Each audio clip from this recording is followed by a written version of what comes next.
IFM News. IFM News. IFM News. Lokal.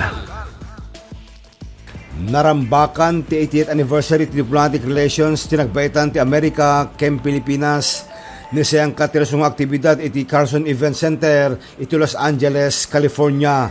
Imatenda ito iti delegasyon ni Governor Cecilia Araneta Marcos. Napasingkadan ti kalkagom ti provincial government nga international partnership, panakiilawa ti oportunidad ti turismo, panagnegosyo, investment ken cultural exchange. Kabayatan na narubuat pa iti Enable Living Threads ti Los Angeles, California by ti pinakarambak ti Mika 120 nga anibersaryo ti Sakada Migration. Dito yung nadanon pa ti Global Stage ti Kultura ken Heritage Digiti Ilocano. Idol Dennis Salipio, Tatak, IFM. IFM News. IFM News. IFM News. Lokal.